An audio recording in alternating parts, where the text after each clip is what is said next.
Ladies and gentlemen, we are now live. Yes, ladies and gentlemen. Hey world, what's good? It's your boy LG, and I'm back with another video. And today we're doing something a little bit different for me. We're doing a gaming discussion with a group of YouTube friends here, and I'm excited to get this kicked off. Man, I've been reading my Game Informer, and been chilling, and got some things I want to talk about. And first off, I want to introduce the panel. Um, Kevin, go ahead and tell them a little bit about yourself. Um, yeah, I'm Kevin V from K-Dog Creations and K-Dog Controls. I just do stuff on YouTube as anybody else. Have fun, be a fun guy, that type of thing. Okay. All right, then Kevin. If y'all know, Kevin's actually one of the regulars here. But next up, we got Jawan. Mhm. You know what I'm saying? He hangs out with me. The last time we had him in the hangout was like years ago. Yeah, it was like last year, I believe. Last year had like a little bit of a slicing session or something. I don't know what it was, but it was fun. Just because it was just fun among friends. That's all it was. Um. Okay, next up we got the man, Afro Beats, aka Black Prophet, aka Brian. Hey, what's up? It's Brian Redman, Afrobeat Productions on YouTube. I got a SoundCloud too. Make beats, I rap, and I'm working on a video game right now. So Ooh, it's what kind of? perfect. We will be talking. Matter of fact, we will be talking about that in just a moment. Yeah. And last but not least, Ace of Spades, my homie, Ace of Spades. I've been one of the big supporters, and I've been supporting him as much as I can. Um, good friend of mine, and I want to say, why so dark? Oh, I got a storm going over here in NYC, so Oh, Hurricane Arthur's making his way around. It just came outside from rain. It got so bad, so all good though. You know. Okay, cool, So, cool. So if y'all just let you know if anything goes yeah. off, y'all just so if we see A something little fly bit behind you in out the here, and then people look at me like I was crazy, but it is what I guess. it So, is. so if something like goes flying behind you and the camera cuts out and you're out, like, do we have to worry too bad or? Oh, We can call FEMA for him. right there. We'll get FEMA. FEMA should be okay. All right, I'm gonna be watching the comments and whatnot, so make sure we all good. For those that want to join in through the comment section, feel free to do so. If you guys want in, let me know. I can Or, get you guys in. All right. or, All or right. All right. So first off, we're gonna start off with one of the main topics of today. Um, I'm gonna talk about the Super Smash Bros. Man. Everybody knows the game is coming out soon. They said at first it was gonna say it was gonna be summer, the 3DS version, but they moved it back to October, if I remember correctly. let me see. Yeah, I'm on the it's official October. site. I think October Yeah, October 3rd. 3rd. Yeah, Yeah, October October 3rd. 3rd. And my question for you guys, and this is something we can all talk about. I know everybody's excited about it. Do you guys think that this game will live up to the hype? That's going to be the initial question. Do you guys think Super Smash Bros. Can live up to the hype? Yes. Yes, it I will. yeah, I'm I agree. confident that it could. Okay. Jawan, you were the first one to say yes. Okay. Why do you say yes? I believe it will, honestly, because everybody's pretty much been looking forward to a lot of the stuff that they're going to be adding to it. Not to mention, my personal favorite, Mega Man, is going to be in it. Okay. And we haven't seen a lot of Mega Man for past several years now, so Yeah. I think he deserves some shine right about in this day and age. Oh, It's slept on way too much. okay. Right. Okay. Kevin, what did you gonna say? Go ahead, say. Oh, sorry, I'm just on their site now. Okay, so it's October 3rd is Smash Bros. For 3DS, but the Wii U version looks to be they just say holiday 2014. So, but yeah. I'm excited about it. Like I said, I think it's a good idea. I think it's gonna live up to the hype. But like I said, I want to get y'all's opinion. But Brian, go ahead, Brian. What's up? What you think? Well, basically, you got to look at Smash Brothers from a perspective of this game is the make or break game for Nintendo. Every single console, every single time they come out with it. The same thing with Smash Brothers on when they first came out with it on 64. It was like this big thing. and then you have the Smash Brothers that came out for the regular Wii console, and now you have Wii U, and basically you have all this hype surrounding it, all these new characters, like Juan said, Mega Man, and we all know that Capcom has been dropping the ball on Mega Man games and Mega Man appearances, and it's been disappointment after disappointment for the fans, and I think that the Mega Man fans are going to come out in force for this, and we all know that based on the controls, they're going back to the control scheme where you can use the old school controllers with it too. So they're just making this game really accessible. They're giving it a whole bunch of different features that you can do. Like there's a little little Nintendo characters that you can plop onto your little WiiU data pad and install into the game and track your data and stuff like that. They're just pouring a lot into this title. It's already a AAA title. Considered to be. So I don't have anything but high expectations for it. Okay, that's good. Ace of Spades, what you think, bro? I mean, it's a new Super Smash Bros. Game, yo. Like, I look forward to it. Like, every year, like, new system come out and whatnot. I think when they threw in all the characters, you know, I personally love the roster. I still wish and hope. I'm hoping they add Captain Falcon in the game because he's a vet now, you know. So him not in the game, shoot some points down from it. But the fact that we have all this new creative ideas being unleashed, you have little figurines you can add as assist characters. The Mii characters can be part of the game. Then they threw in Pac-Man recently, which I was hoping for most. I prayed for that, and I guess my prayers were answered. So holla.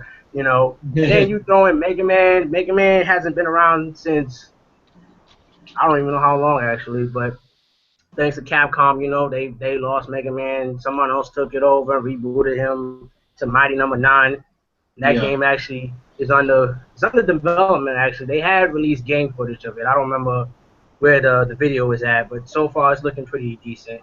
But overall, from watching the fights on the live stream and the whole gameplay of it, it seems pretty promising for a lot of people, and it just seems like it's gonna bring back some good old features from other Smash as well. Okay. Now, you know what? I pretty much agree with you guys. I definitely think that this game could live up to the hype. They are putting a lot into it. I definitely, that's one thing that was discussed. That it is bringing a lot of people. They're putting a lot of stuff into this. They're adding the Skylanders type thing with the little toy thing, where you can level that up and have a different experience. You know what I'm saying, based on your fight, how you fight and whatnot. Man, a lot of stuff is it's crazy that they're putting into it. Like I said, Pac-Man I think was a given to me. When I heard that they had the guy, one of the people from Namco was working on it, I was like, nah, there have to be Mega Man. I mean, not Mega Man. Ooh, excuse me. Pac-Man had to be a part of this. You know what I'm saying? Pac-Man had to be. You know what I'm saying? It had to be.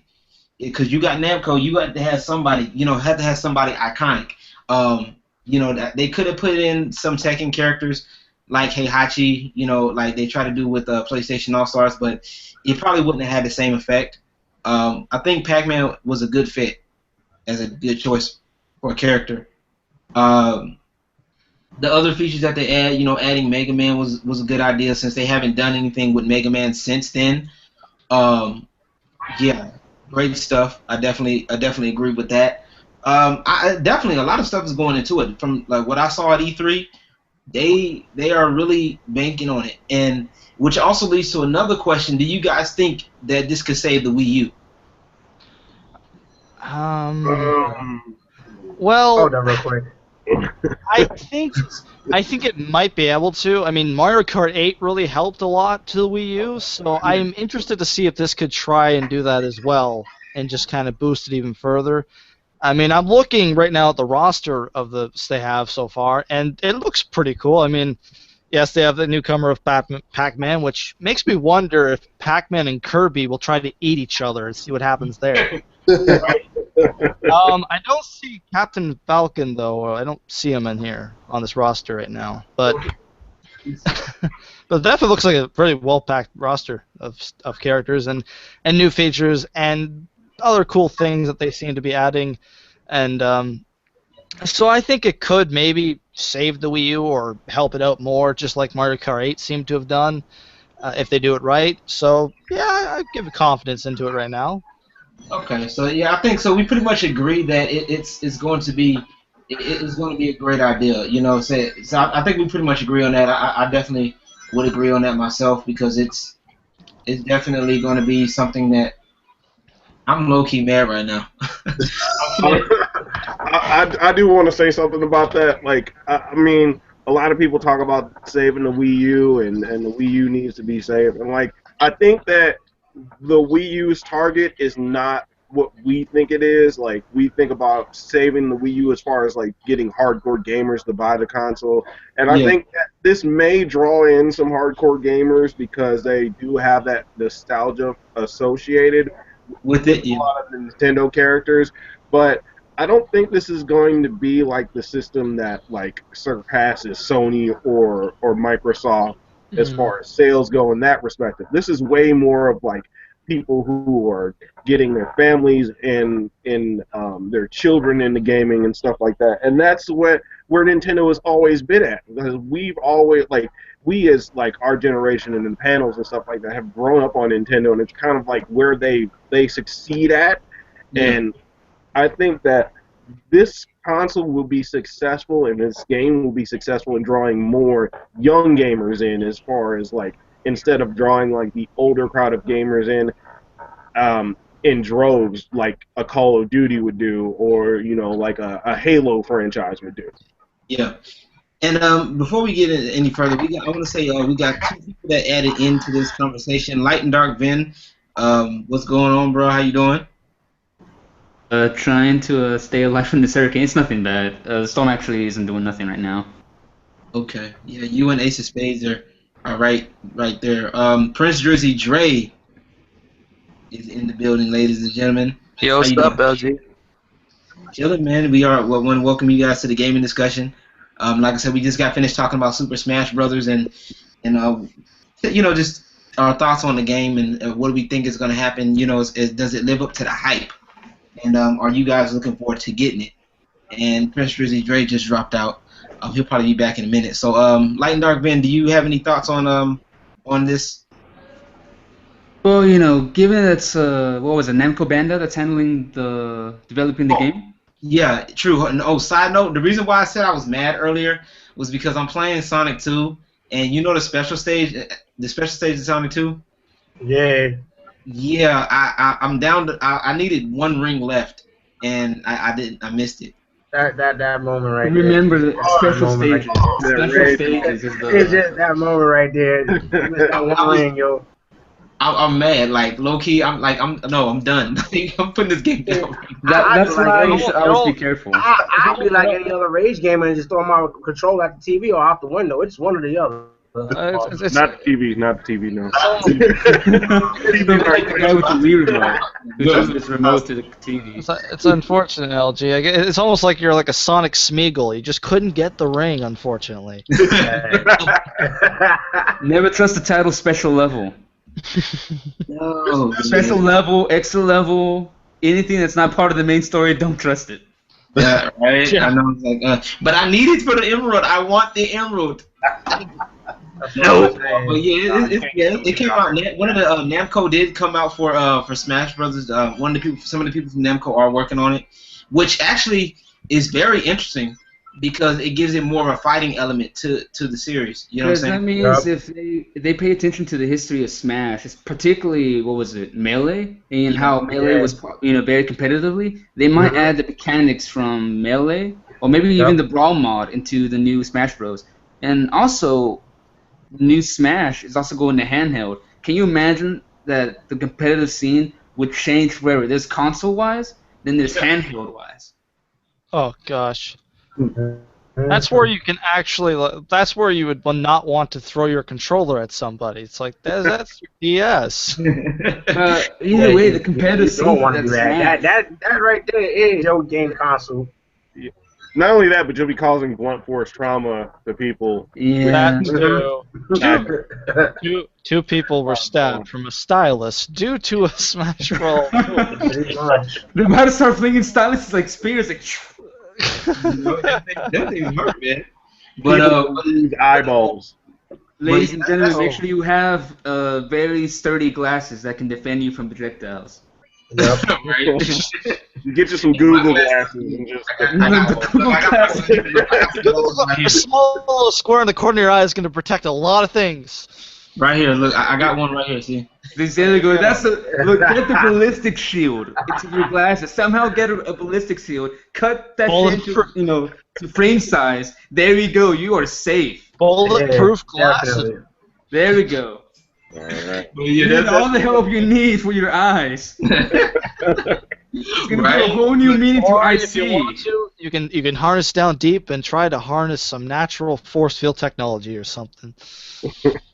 right. Still waiting Something. for that. It's gonna get crucial, but you know I'm loving it though. But yeah, real quick, we're gonna side note here. I heard Brian was saying something about him creating a game, man. Tell us about this game that you're creating, sir. I'll give you a few details about it. I can't really speak too much without my writing partner here and my creative partner Daniel Lopez, also known as Ice Cold Snowman on PlayStation and Xbox when he gets on.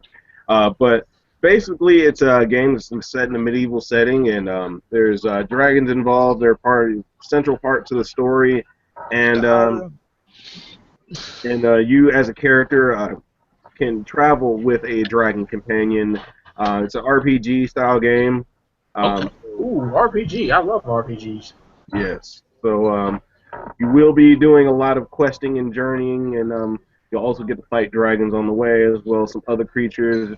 Venture into different areas and different biomes in the world, and that's pretty much all I'm at liberty to say at this point. We're still developing it. It's really really new, and we're still working on a lot Remember, of. guys, Do that's you have a title? Do you guys have like a working title? The Dragon Slayer. No real working title right now. I think what we're like running with at this moment is Where Dragons Dwell, as maybe a sort of a working title. But Dragon Dwellers. that's indie is the way to go Quick, now. quick question. Is the game turn-based, or is it more like hack and slash, like Kingdom Hearts? at this point, I'm thinking it's going to be more like a Kingdom Hearts hack and slash style as opposed to a turn-based. We're heavily influenced by Dark Souls and Hey. Oblivion and a lot of games in that format. So I'm thinking we're going to be leaning towards that area. Props on Dark Souls. Nice. Okay, that's what's up. Y'all heard it here live, man, and best of luck to you. I also wanted to say I got a homeboy named William Smith. He's working on a game too, called War, with a couple of friends called War of the Brawlers. It's a fighting game. That's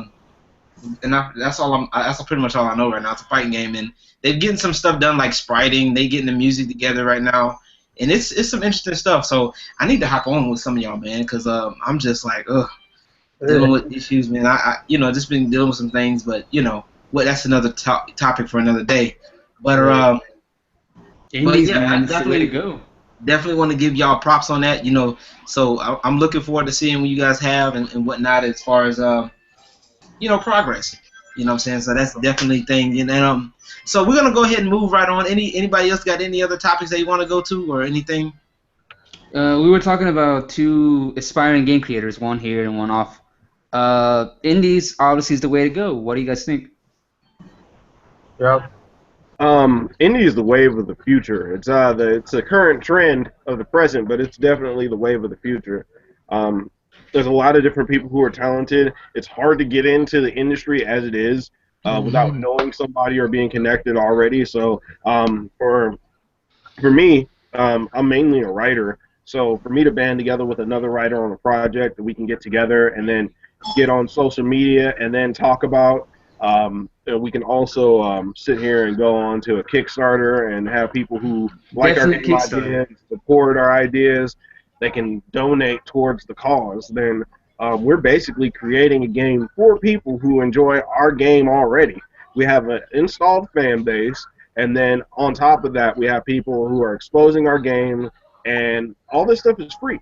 So, I mean, indie at this moment and point in time is definitely the trend, but it seems like it's going to be the way to go from now on for people who are just starting into the game industry. And all I can tell you, man, best of luck. Like Lawrence has said, best of luck. I'm wishing you the best. And don't worry, man. There is always people that support the new game, the niche, basically. So Yeah. even if you're not seeing the sales or you're not seeing that support, remember there's always the internet that's always looking at the new game, saying like, I actually support this. The community, people in general, they will support an idea. They think, you know what? Maybe I don't want a new Call of Duty. Maybe I don't want a new Halo. Let's support this game. So, man, you and your team, keep going for it. I believe in you guys. Thank you, man. I appreciate it. We got another newcomer in here. Shout out to Boss Gaming. He had left a couple of comments earlier on the chat. What up, Boss? How you doing, bro? Hey, how you doing, Lawrence? Long-time watcher. Want to give you a shout-out and all the rest of the guys that's here in this hangout. How you guys doing? I'm doing all right. Well, good. I'm sitting here just animating while Thank you talking. for coming through. Like I said, today, like I said, the gaming hangout. This is my first time doing a gaming actual discussion panel type thing. So, just wanted to do something with you guys. And of course, after the show, if you can stick around for after the show, that way you can drop links, so that way we can get some things going, and we'll go from there. All right. So, you guys got any other topics? Get at it real quick. I'll be right back. Okay. Well, actually, I thought I'd continue on with the indie scene type thing, and I do agree. I think that indie games and indie game development is definitely rising and definitely an awesome thing. Like most things in industries that we have in the world, there are those lower indie developmental type of things inside the industries, and I always enjoyed seeing some of the cool new things that indie developers create. Especially some of those that, like, they know they're not big, they know they need to figure out something that'll catch people's eyes, so they'll make something like an art style that just looks really cool, or a mechanic that you didn't often think about in a game. They think, that's actually really cool, and there's some pretty cool indie games that have come out that I've always thought, oh, that's pretty cool. Like, okay. I agree with you 100% on that. I just was playing a game called Dust and Elysian Tale, I believe that's the name of it. And, I was playing that too. Yeah, it was a super great game. I believe it was about 5 people that created the game, and it just seems so professional. It seemed more like a AAA game with the story and the MMO aspect of it. But I definitely agree. I think indie does have a place in the gaming industry here. Oh, and it does. I definitely agree.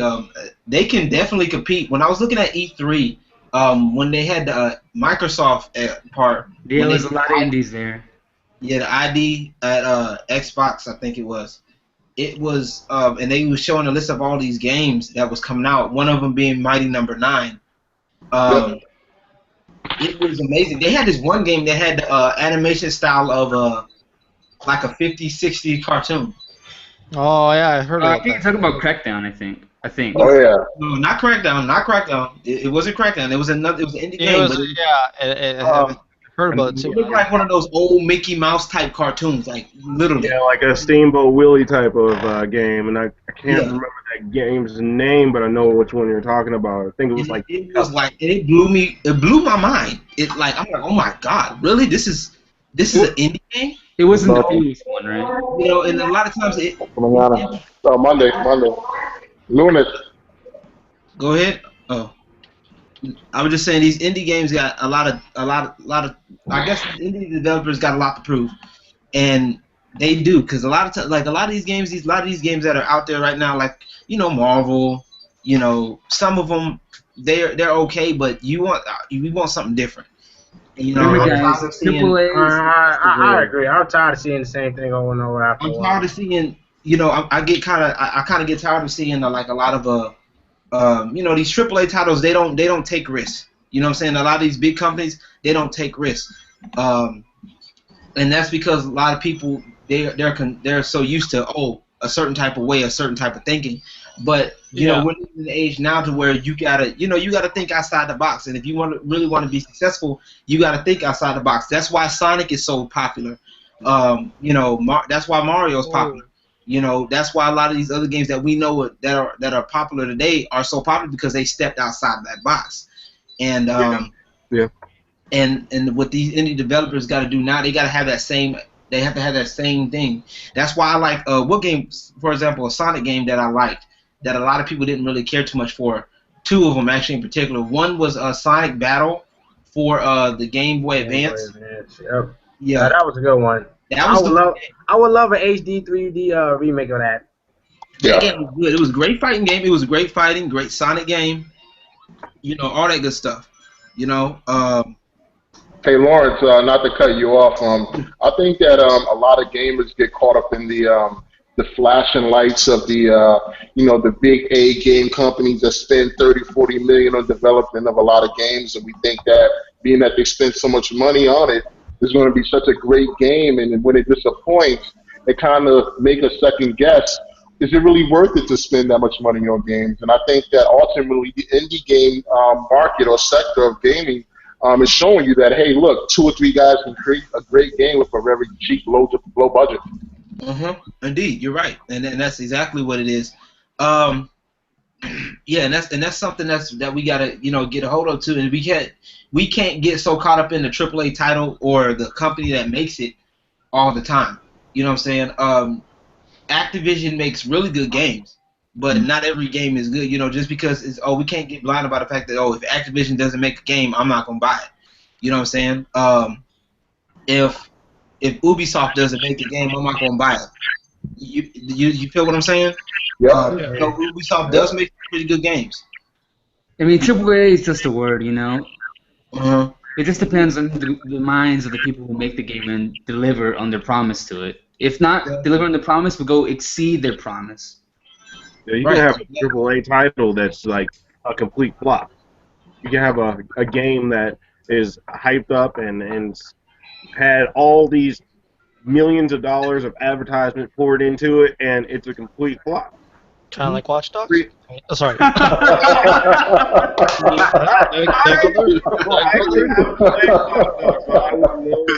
That is true. Oh, you spoke too much. I think Ubisoft is watching this conversation, man. You might want to be careful. Big Brother is watching. We're gonna go to the next big topic, or some of my main topic is, and it was kind of discussed earlier with the Smash, competitive gaming or eSports. Okay, what do you guys like? What do you guys thoughts on eSports? Bring it on. No, I'm just playing. Bring it on. Esports has kind of like proven to myself that I don't care for sports at anything, it seems. Like, even esports, I have not paid attention to Major League Gaming at all. I guess mostly because it's like, it looks to be a lot of like, FPS, like Call of Duty or other types of games that I don't really play, so maybe that could be why, but it could be. It's not something I really care for. Okay. Who else was next? Who else? Ace of Spades said he'll be right back. Who else wanted to get in on this? I'll say something about it. I mean, I think that the entertainment that comes from video games isn't derived from watching other people play. There's an aspect to that of watching other people play, like a single-player game, but to like kind of make a spectacle out of multiplayer watching of video games, it's not really appealing to everyone. And maybe I'm just not getting the appeal, but I just don't really see an appeal to it. Like, I would rather be the guy sitting there playing a game as opposed to watching a bunch of people play the game. Exactly. Watching it. And I think fighting is a little bit different. I think there's a little bit more interest in like watching people play fighting game tournaments because it's a little bit more suspenseful than first-person shooters. Yeah, it is. But honestly, I still don't really see too much of an appeal there. Like. Okay, I'll give y'all that. Okay. All right. Anybody else? Ace of Spades? Actually, I would like to add on to what Brian was saying, Lawrence, if you don't mind. Go for it. I totally agree with everything he said.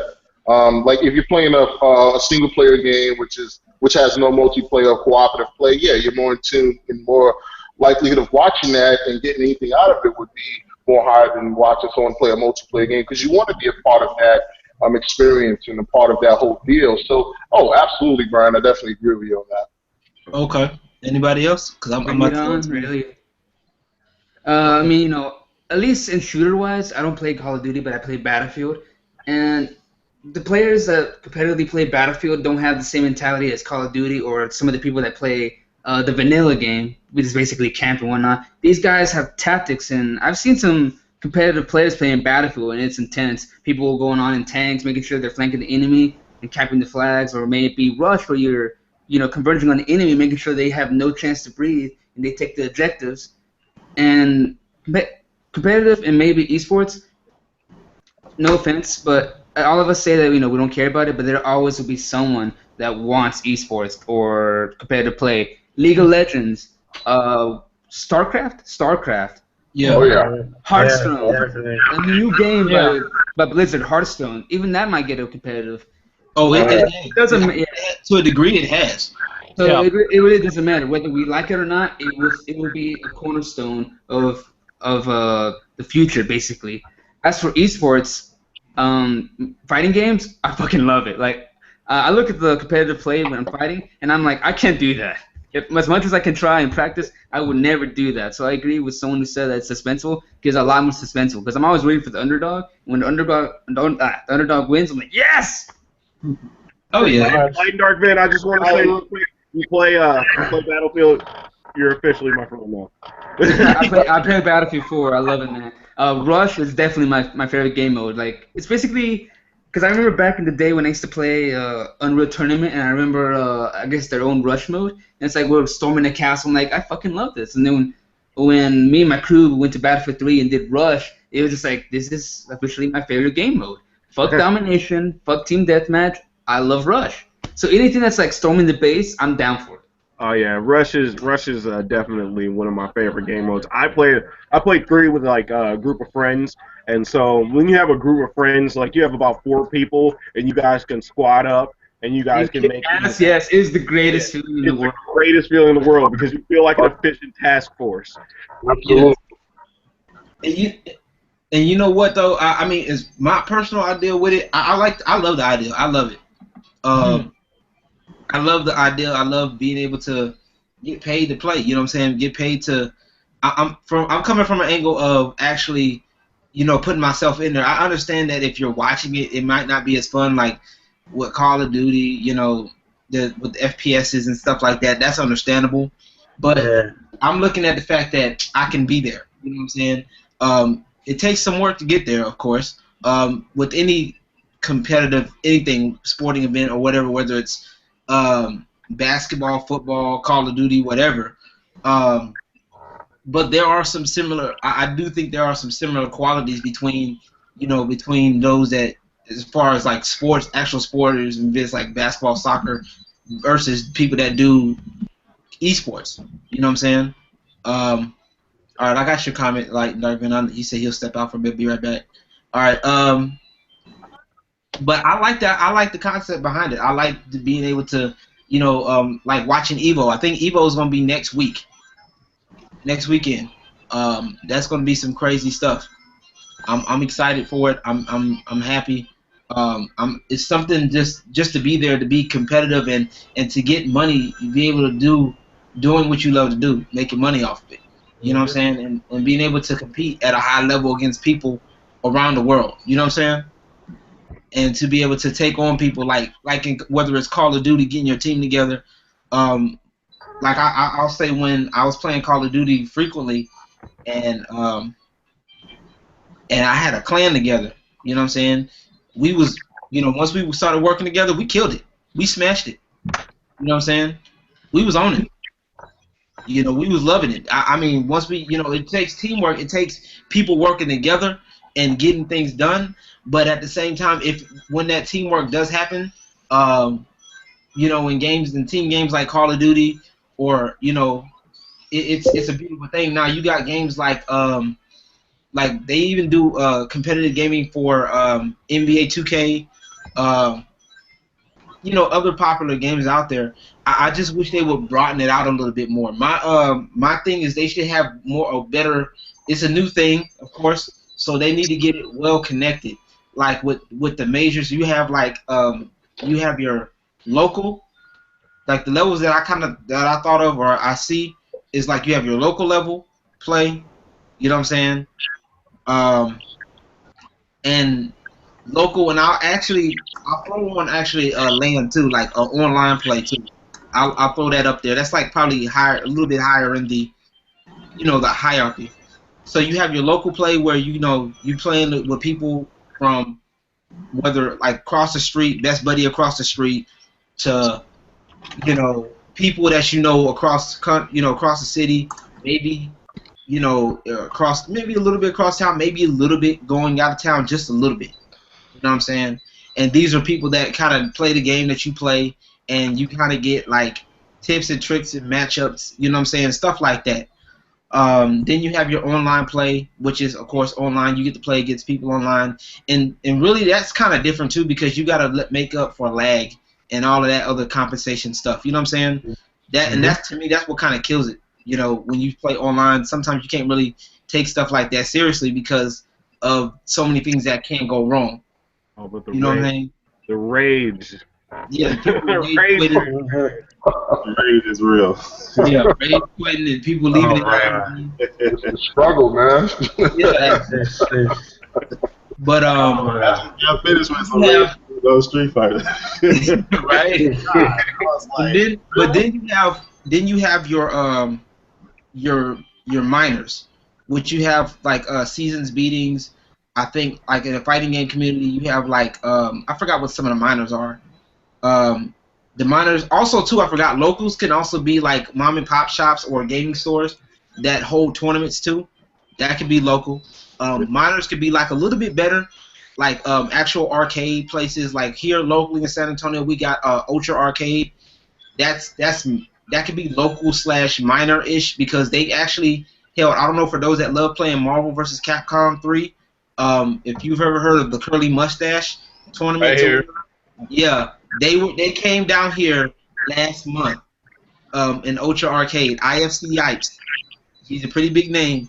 Check him out. Yeah, he came down here at Ultra Arcade. I was so upset I wasn't able to go, but I saw the stream on YouTube. It was beautiful. Loved it. I felt so honored to be a part of something. To be in, like it's in my city.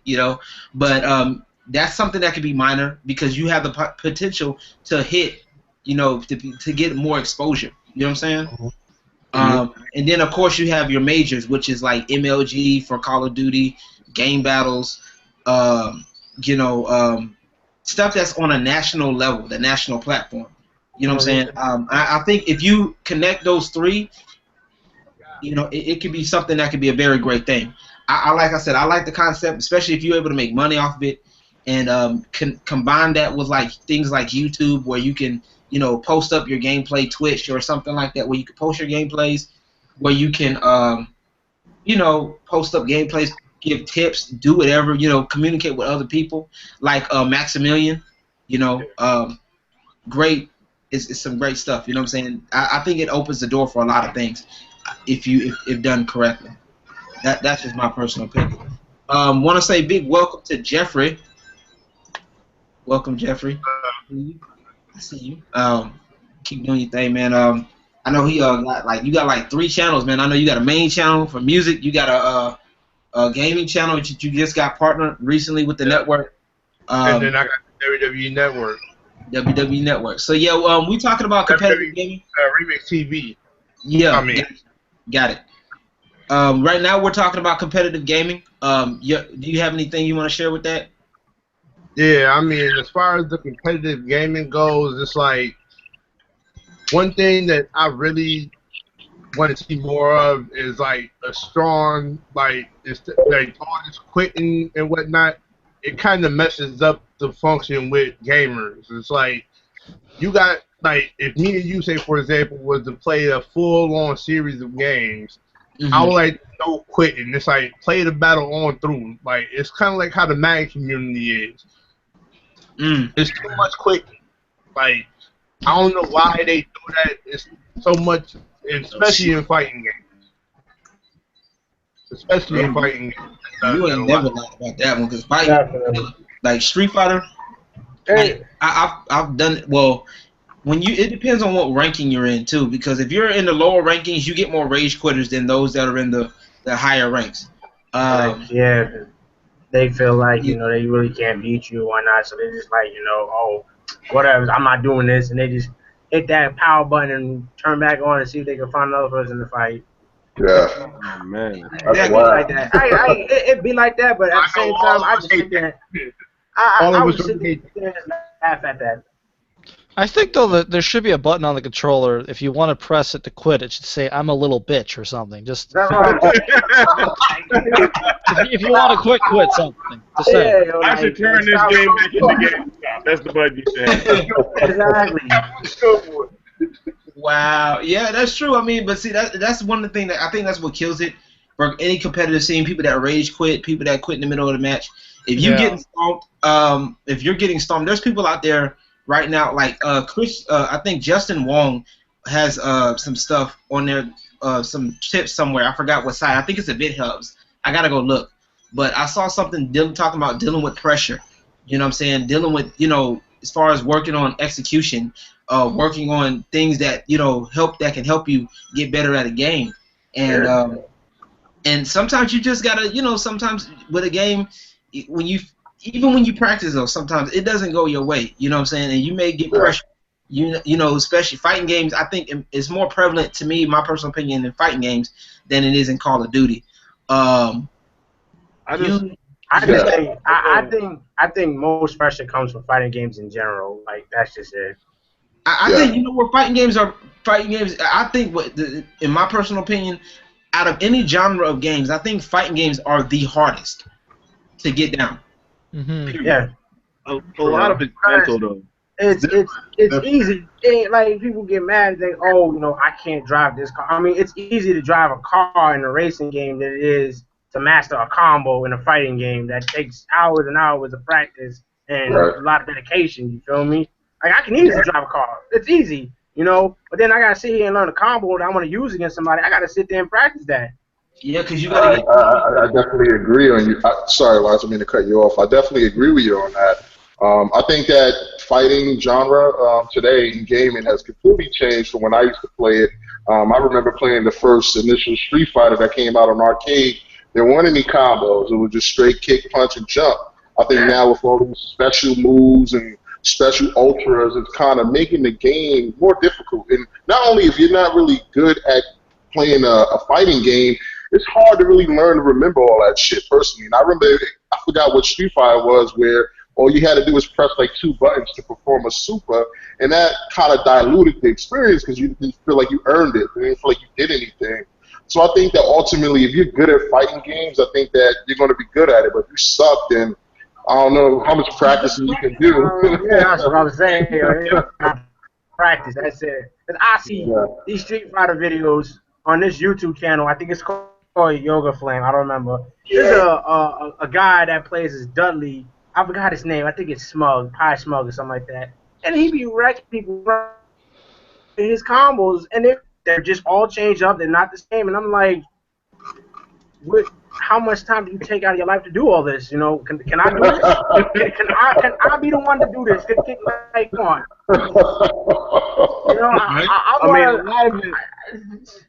I want to be like that. Go ahead. I just want to say something real quick. I don't mean to cut everybody off, but a lot of it is based down to learning the timing, learning the frames of attack. A lot of it has to do with like learning the frames of the character, when the safe moves are, when you can punish somebody. There's a lot of intricate stuff that goes into it. And like, if you're just gonna go into it and be like, all right, well, I'm gonna just press down, kick, up, punch, BBA, and then expect to hit a combo on somebody, and they're blocking the whole time, they're gonna punish you for it. I mean, there's a lot of stuff that goes into it. And then the thing that we aren't really talking about is the trash talk. Like, this game is like about learning the controls And then also about the mental game. If you can get inside your opponent's head and you start and you got him doubting himself and he thinks he can't beat you, then you won the game before he even puts the controller in his head. Yeah, pretty much. They sit there. I think the trash talk though sometimes is not really called for, yo. If they be sitting there like, if it's for any genre, that's just saying like they just sit there like I used to play. Well, I still play Mario Kart from time to time with friends and whatnot. I got this one guy. He sits there. He's like, "Oh, I'm gonna dust you." I'm like, okay, we play. Let's fight. So we play. First race, he got it. And then 16 races later, what happened? 180. What happened? I mean, it was talking all that good stuff. I didn't say nothing to you. I said, "Yo, let's just race." You talking about dusting me? I look at the scoreboard, 16-1. What happened? It ain't the same. It's not the same thing. It's over. I don't want to hear about yo, I got these crappy items, or I got ran over by a cow. I don't want to hear none of that. You the one who started the trash talk. I'm just playing the game. Like they always say, like you said, go ahead, Jeff. They said, like they always say, don't take this personally. Right. Not, But my thing is, like, with the whole competitive game, and like you said, it's mental. It's the mental.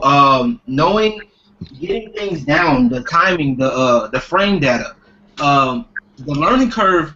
Like, I love games like Street Fighter. I like Street Fighter. Street Fighter's a cool game. Don't get me wrong. I like Tekken more. You feel me? I like Tekken more. Yeah. So, hey, that's one place I didn't. What up? But yeah, that just completely threw me off. But yeah, but I like games. I like games like like I said, I like games like Tekken. It's 3D, and that makes it even a bit more difficult actually, because you gotta with Street Fighter, all you have is that dimension, that one dimension. You know what I'm saying? You got that 2D. You can move back and forth. You got footsies. You got people just vying for position back and forth. With games like Tekken, you have you have this the third dimension. You know what I'm saying? Mm-hmm. So you got the third dimension going down, and you got to know how to move between back, forward, and the third dimension in the back. You feel me? So it puts a lot into you. It puts a lot more. That we are forgetting to mention that has a similar element like Tekken is Killer Instinct. Oh yeah, the combo. Yeah, as far as combos go, yeah. As far as combo-wise, Killer Instinct is another one that's almost up there. Yeah, you're right. But the thing is for me though, the combos, like I said, we was talking about that earlier. It's just that you got to get the timing down. You know what I'm saying? Knowing the timing and knowing the hold on, y'all. Sorry. Yeah, mechanics, timing, and then frame data. You know what I'm saying? And knowing what works, knowing what doesn't work. Just because for example, a medium punch may work, regularly, it doesn't mean it's going to work in a combo. You know what I'm saying? And speaking of combos, I'm working on some right now with Tekken Tag with my team. Y'all know who. For those that been around my channel long enough, y'all know who I play with. Mm-hmm. You know what I'm saying? Them Jacks, bro. Oh, Jeff already know. Jeff know who I play with. Oh, Lord. Oh, they got me down coming soon. You know what? You better. Hey, bro, I'm giving you time to practice, bro. You got time to practice. Hey, and I'm in. Lawrence, what's system you play? For your head. Play on, man. What system I play on? Yeah. Right now, 360. Man, I might have to get some goals so I can try to whoop on you on. I don't know, man. You gonna have to. I don't know, man. We gonna have to see, man. We gonna have to see one of these days, man. Challenge. Okay, we got a newcomer in here, a new challenger. We have Miss Bluebell. Miss Bluebell, how are you doing? Is my mic on? Say Yes, that no. How's it going? Is it working? We good? Yeah, we're good. We're good. Yeah. Woo! Hello! Miss Bluebell, how you doing? I'm good, thanks. How are you? I'm great. We're just having a gaming discussion. Right now, we're talking about competitive gaming right now. I know you do I think was it World of Warcraft or League of Legends? Which one is it? I do all sorts. I play all sorts of games. I do WoW, LOL, COD. I do everything. Yeah, and I've seen your the Outlast. The Outlast was pretty funny. I like how Oh God, yes. your That reaction. Outlast. I'm sorry. Even though that game is scary as crap, your reaction That sold the game is too funny.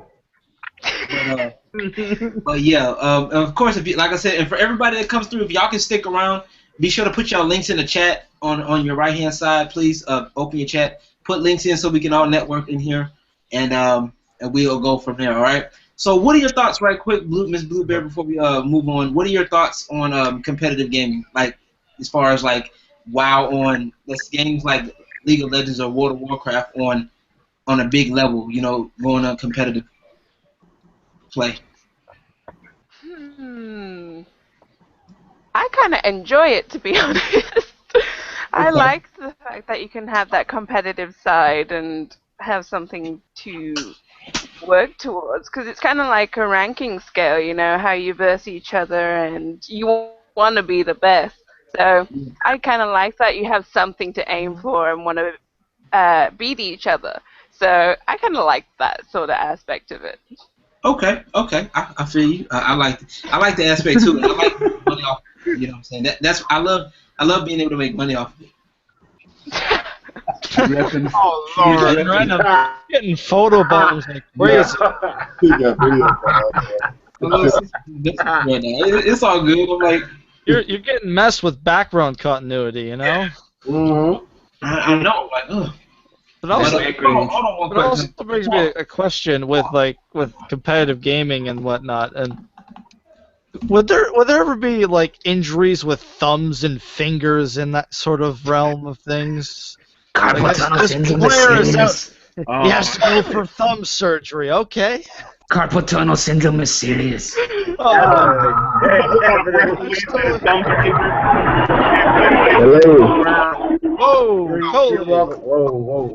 Sorry, man. Coley. Ladies and gentlemen, it's Coley Dixon. Ladies and gentlemen, he's back. He came in with a big bang. Yeah, and he probably might. It's probably on his phone right now. So no. Yeah, my little sister decided she wanted to bomb, so I'm gonna get her 15 seconds of fame like right now. Happy. Maybe she could beat that extra level for you. hey, Kevin. But it's all good. So, alright, but anyway, yeah, I think it's fun. Like as far as injuries go, that's gonna be interesting. I never thought of it like that. Oh dear God! I just always wondered, like, there's like medics on stand too, like he's down. Get some tape, or someone like breaks their thumbs, they're like bleeding. They're just looking at their opponent, like I'm still gonna kick your butt. No, they're gonna be like, no, I can still play. That's what I was thinking. So guys like that, getting your head psychology. No. So that's what I was thinking though, with getting your opponent's head psychology with with Street Fighter. That is like you just break your thumbs, they start bleeding, but you're just looking at your opponent like I'm still gonna whoop you. See my meme. Or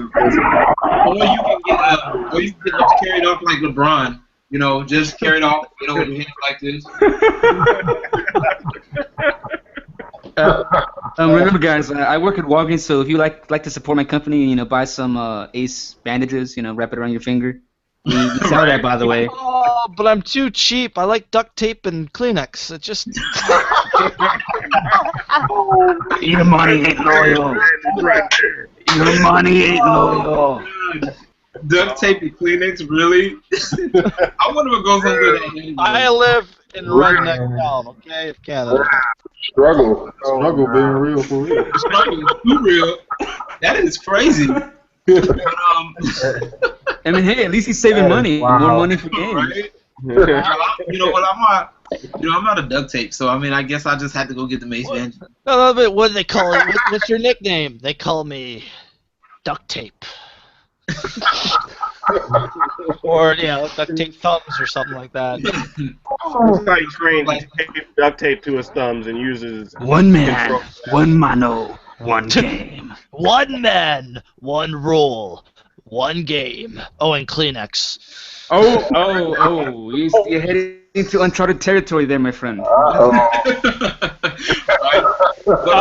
If we're getting to that territory, what the heck is he using the tape for?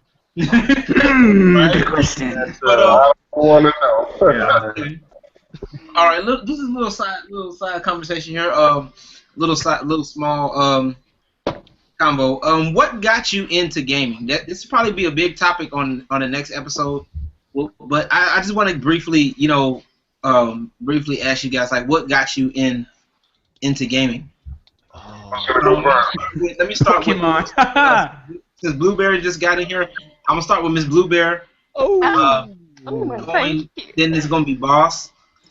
Let me see if I do Blueberry, Boss. Yeah, next contestant. The Price is Right. Blueberry then Boss, and then we'll go from there. All right. So it was what got me into gaming, was it? Yes, that is correct. I've actually gamed pretty much all my life. I'm going to be one of those people that say they have always gamed. Yes, I started back on the Nintendo 64 when I was in the UK, and I was playing Zelda and Sonic and Mario and all those good things, and I just loved it ever since, and I've just played everything. So I suppose you can blame my parents. All right, Boss. What about you, Boss? Man, where do I start? You guys are gonna laugh, but so be it. The reason I got into gaming and started taking it serious was because I used to walk home from school every day, and I used to be this kid that used to always be outside. And when I do my homework and I'll go outside, this kid would always bully me. So it got to the point where I told my mom, I was like, hey, look, man, just give me a Nintendo. And then I got a Nintendo NES, and it took off from there, man. I just stayed in every day playing and passing all the Super Mario levels and Paper Boy levels, and that was my claim to fame. So I'll give it all credit to the bully that bullied me when I was a kid. That's an interesting way to put it. Now I'm bullying him on gaming. Okay, let me see. Next up, we're gonna go with Ace of Spades. What got you into gaming, bro? Like, where do I start? What do you think about that? just brief if you can, because it's gonna be probably gonna be on the next episode. Right. For me, RPGs, yo. My older brother used to, which is what I'm doing on my YouTube, right? So I got interested in that. Then I guess I wanted to broaden my game list, try to have some action. Puzzle, strategic.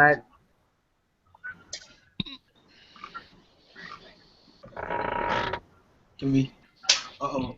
I think the storm's cut him off. With RPGs, and I just like, you know what? Let me try something different. So now it's like, whatever I like, I'll play it.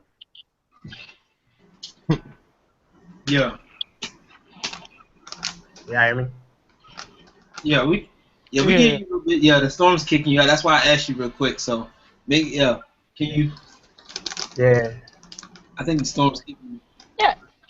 Storm is getting that. It's like the storm's just like, you can't tell your origin story.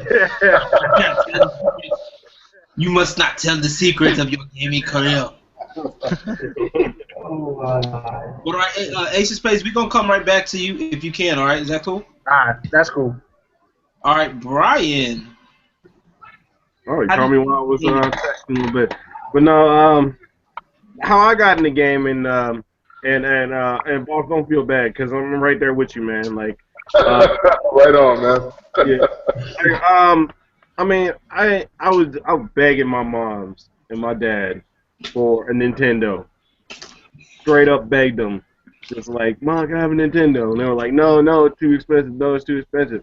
That Christmas, I got a Nintendo with Super Mario, and I got I think Teenage Mutant Ninja Turtles, the very first Ninja Turtles, and Duck Hunt. And I lived with my grandmother at the time. There's like 6 of us in the house, and so I would have to fight to get time to play the game because we only had 2 TVs in the house, and I was only allowed to play on the TV upstairs. And my dad, like, if there was some sports stuff on, man, it was a wrap. My dad was watching sports, and I could not play Nintendo, but I played as much as I could, and I tried to sneak in as much game time as I could. And it was just like, ever since then, just started getting more and more games. I got a Super Nintendo, and they got to the point where I was buying my own consoles, and that's where we're at now. Nice. Nice. Pretty much. Same thing for me then. Jawan, your turn. I would say for me it's kind of similar to Brian because I grew up living in my grandmother's house. I begged them for Nintendos and Ataris and all that. And little did I know, around Christmas time, I ended up with all 3 of those systems at once, including the Sega Genesis. So, You lucky duck. like, what? So I was like, oh crap, I got everything, so I'm good. So, more so, I was already into computers before I got any of those systems. So that intrigued my interest even more. And then music came pretty much later down the line, and it was pretty much a wrap after that. Nice. Okay. Jeffrey. Okay. I started off with an Atari system, and then worked my way to Nintendo and all that. And ever since then, I've been pretty much gaming all my life, man. Like, I play anything from fighting, RPGs, I mean, you name it, I done played it. I mean, you can even see on my gamer channel. For crying out loud, man. But gaming is my life, man. If it wasn't for gaming and meeting interesting people like y'all, man, where would we be at? Right on. Cheers. If it wasn't for gaming, I mean, what would I be doing? I'd actually be reading books. Bookworm. We go. I would be smart. Kevin, okay, your turn. Oh, my turn. Oh, okay, my turn. Well, hey, let's do this. First, black and white. Make this dramatic. All right.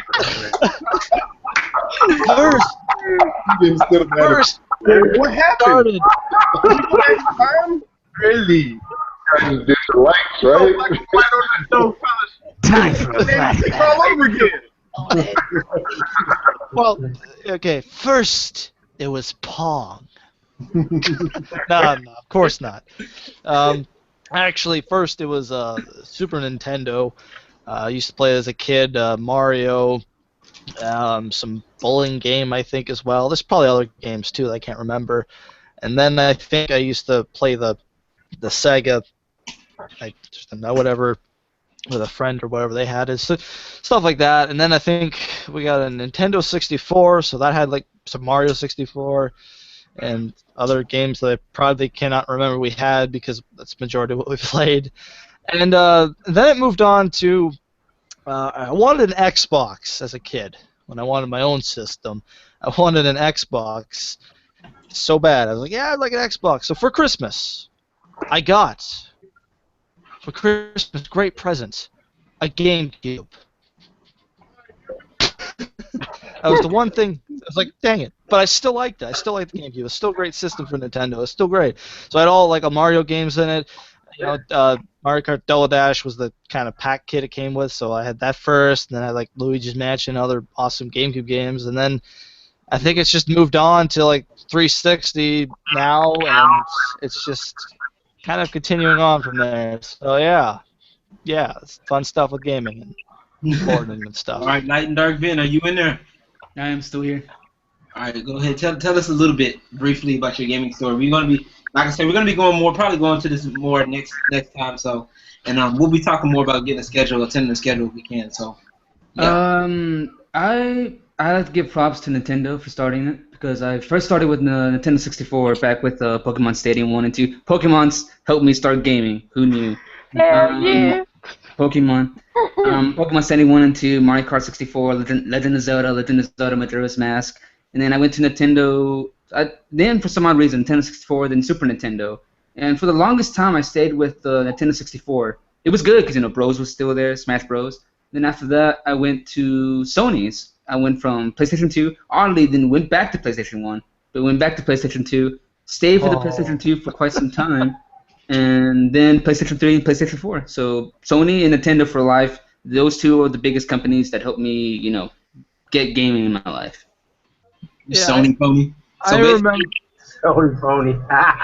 Yeah. Wow. I remember though. My brother used to do Sony stuff, so he had a PS1 and PS2, so I'd play that whatever with him. And I remember with PS1, I loved it. Before you can play the game was the Sony logo game. I always enjoyed that game. That was fun. The best opening ever for pretty much any game. Like every time you play Mark. Just have to wait for that. If it worked, like yay. If it didn't, I ain't playing I ain't playing Crash or fucking fuck. Spiral. Spiral. Yeah, That's what I was getting at. Spiral. Like, you ain't playing Spiral today. So other stuff like that. I mean, I do trash talk for the Xbox people, but I would like to let you know, to all the Xbox people here, I respect you guys, because all of you guys seem to have the RPGs that I would like to wish to have, but unfortunately Sony's like, no RPGs for you. So from a Sony guy, I respect you guys. All right, well, I guess it's my turn, and I'm going to do it like this. Once upon a time in the land of old, there was a man. So you're gonna try for a flash. The black and white thing I was doing, but then you started doing the This is sepia. This is not black and white. This is sepia, man. No, well, not really. Oh. I was like wondering for a second there. They're doing the accent. I'm like, no, when I was in it to last. Everybody's going old time and stuff like that. But no, I actually started doing games. Besides music, I started doing games at when I was about 2 years old. With Nintendo, back in the gap, Nintendo, Super Mario Brothers, Duck Hunt, Double Dragon, pretty much a lot of the NES games back in the gap, and it was just, to me, it was just something that, I thought it was something interesting. It was fun to play. It's better to me than watching TV by itself. You're more active. You're doing something. You're controlling a player on the screen, and you control his or her fate. You know what I'm saying? Even though the fate's already pre-written, but still, it's the fun. I think what makes it fun to me is just the fact, the story behind it, of some of the games and some of the gameplay. I've been playing games. I play pretty much anything that's interesting. I went from I didn't play the Super Nintendo directly. I had to come back and play that because my mom wouldn't let me play it. I had the Sega Genesis though. And I love Sonic. I fell in love with Sonic. Sonic is one of my favorite mascot of all time. Love Sonic. The whole Sonic storyline is pretty cool. Love it. Also that's when I also got into like fighting games like Street Fighter.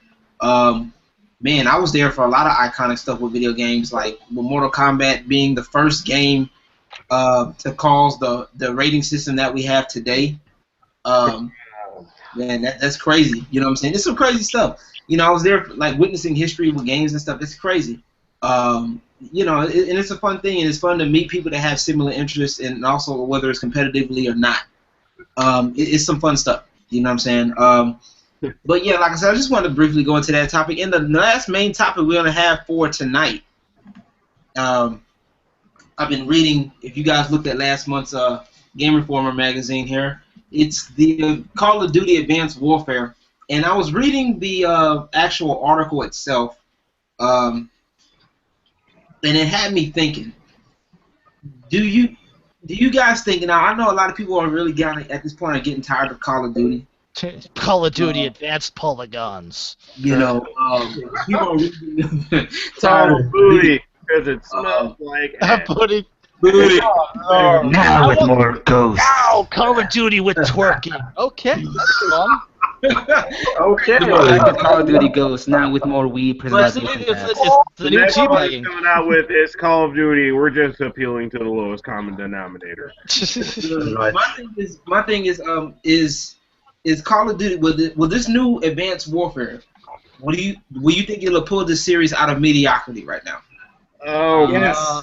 I think it will if the fans support it. From what I understand, like I personally like the fact they're going in a totally different direction with this. This is kind of like the refresh that they needed. It's similar. It reminds me of Call of Duty Modern Warfare after they came out with 2 and 3, and the setting was constantly World War II, and they brought it into the modern age, which was an excellent idea, but they ran it into the ground.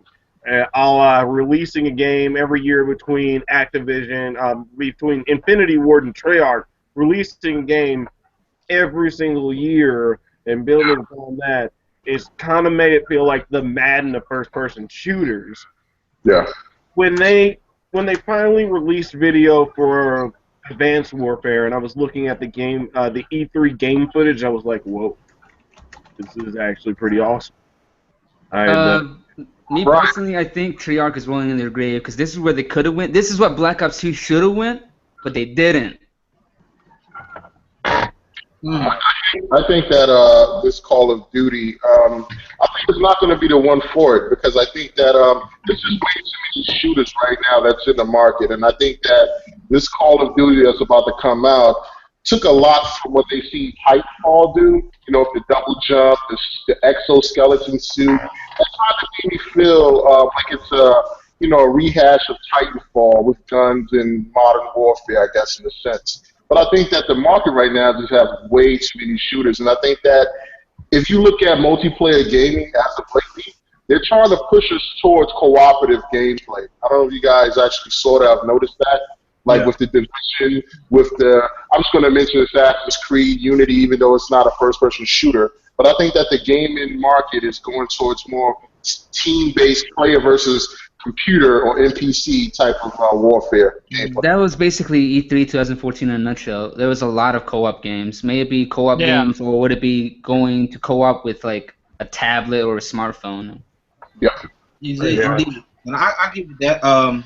Good example of that is going to be the new Fable that's coming out and Evolve. Oh, the new Fable! Oh my God! That new Fable is really focusing on team play. But okay, let's bring it back to the topic. Miss Blueberry, what do you think about the new Call of Duty? You think it'll be good, or have you seen it by any chance? Or? No, I haven't seen too much of it because I like to wait till the game is released before I make too much of a judgment on it. That's just how I roll. I always have done that sort of thing. But for Call of Duty, I've always been a huge fan of it. There were some that let me down, but I will play it no matter what. And I do think the people who have been there from the beginning will probably love it no matter what, and will probably play it anyway, despite if it's a terrible game, but if their friends are going to be there, they're going to play it anyway. But I think it could be pretty good, in my opinion, from what I've seen. I think we're looking forward to a good game. Because it looks like it's the future, and I've always been a guy that, you know, if I can probably strafe around like a robot would do, I'm hands down in for it. When I saw the E3 gameplay trailer and I saw that you could strafe like a little side dash, I'm like, oh, that's it! I am so down for this game. I'm sorry, Treyarch. This will be a different game than I get because I'm a fan of Treyarch, only Treyarch. Sorry, guys. Because Treyarch and zombies and whatnot. And this game, because I skipped out entirely in Ghosts, but this game when I saw the little strafing and the little high text, I was like, I'm down for this. Because I did, I think Ubisoft made it. Ubisoft's Ghost Recon, Future Soldier. I loved it. Yeah, it did. Juwan, what do you think, man? What do you? As far as shooter games, I really haven't really been into them since what 007, GoldenEye, and Nightfire. So he knows the classics. This is good. Wow, you went back. You went back here. All the way back. We just went to Nothing will top them two right there. So my thing, like I said, I like the series is good. I gave the series is okay. The last one I took seriously was Black Ops 2 and Modern Warfare 3. The Modern Warfare 2 and 3. That's when I created my clan, was back in Modern Warfare 2. And those were two good games. 2 and 3 were really great. The only thing I didn't like about 2 was the freaking noob tubes from halfway across the map, which didn't make any sense to me. How the heck do you noob tube somebody use a grenade launcher from halfway across the map? And I'm telling you, the rage, I almost wanted to throw my controller down because it was... Death from above. That is the reason why I did not play 3. Is because I played 2 so much, and I was getting noob tubed and javelin from so far away that it made me stop playing the game altogether. But you know what? They fixed I it was in that 3. They person, actually just fixed so you know. They fixed that in 3, so it shouldn't be too much of an issue. But the series, I think, honestly, when I played Ghost, it kind of like left me like, okay, I don't know. What happened was that they looked at Battlefield, the knifing and all of the little cover and everything. They looked at it as like, we can probably go with this, and that kind of felt miserably. And it didn't go too well. Like I'm like, I don't know. Like I wanted to give it a shot. I do, and I tried it. I gave it an honest shot. I ended up turning the game back into GameStop. I'm sorry, I just couldn't do it. And it takes a lot for me to get for a game like that because I normally keep all my games unless extraneous circumstances or whatnot. But for the most part, the series kind of slipped. I think. With Ghost, Black Ops 2 was okay. Was all right. It was all right. Yeah. It was bearable. It's just that they got to work on netcode too. The aiming thing and the netcode. Yeah, Battlefield isn't safe from that either. It was horrible. It was, in some cases, it was downright just bad. I'm aiming right at you, but yet, and I know I got my shot off first. You know what I'm saying? Mm-hmm. I know I got my shot off first, and I die. How does that work? You got a shotgun. I see you first. You shoot me from around the corner. How does that work? You know what I'm saying? And Brian would know this back in Battlefield 3, dying around corners. So we know the feeling. Oh yes, especially in Metro. Metro is notorious for that. Like, that goes down to, like I said, that goes down to what, like the net code and all of that stuff. That the more technical aspects. But I think, I don't know, will it pull the series out of mediocrity? I hope so. It looks very good. It looks promising. But a lot of people are complaining. I know, but see, the thing is, a lot of people that are hopping on this, I kind of want to slap them because these are some of the same people that hate Halo because of double jumps, the space jumps, and stuff like that. When Halo was mainly futuristic, you feel me? A lot of people talk about the space jumps in Halo, the jumping was too high, it was unrealistic, and the armor and all of that crap. Well, hello, people. When really Halo revolutionized FPS, I believe. Yeah, I think so. I give it that. I think it did. Halo, as far as story-wise, and this is like a subtopic here, I think as far as story-wise, out of all the FPSs that I've played, Halo has the best story. The most captivating story. When I played Halo 1, back when the Xbox came out, great story, kept me hooked, kept me captivated. You know what I'm saying? Call of Duty, not so much. Compare the two. Because if you look at it, out of the Call of Duty franchise, was the first Call of Duty. Wait, say that again? I was like, the only one out of the whole Call of Duty series that everybody I think would agree with me on is the first Call of Duty. When Activision first made that game, I fell in love with the Call of Duty series. Okay. All right, and what was you gonna say, Brian? I didn't play the first one. What I was gonna say is, like, you're comparing like apples to oranges with the storyline between Call of Duty and Halo. Halo has a rich universe, and they have books and plus Bungie's at the helm. Around the universe that they've made. So, I mean, Call of Duty, I mean, great. Like, they have a lot of gritty realism, and there's a lot of like sense of real war and the mortality of it and death and the heaviness of war and destruction, but it's not as lush as the environments that are created by Halo. Yeah, you're right. I'll give you that. You're absolutely right. Yeah, you're right. I'll give you that. Advanced Warfare. Okay, and then we're gonna kind of finish this out a little bit. We're gonna have a little bit of trivia here. I got based off the back of this Game Informer magazine. Just for crafts and giggles. Nothing really specifically. I know, like I can see. Here you go. You know, nothing too major. You know, but Yeah. all right, and you got every answer is 1 point. We got 10 questions, and And what are they about? huh? And what are they about? I'm Duh. fucked. That food I got.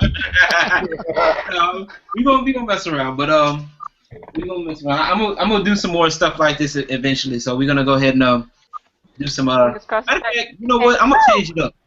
I'm gonna change it up. I think I might go from this. Might get a couple of questions from here. I think we'll do something like this. I'm gonna try to figure out something. Okay, we'll do 10 questions regardless. We're gonna do 10 questions.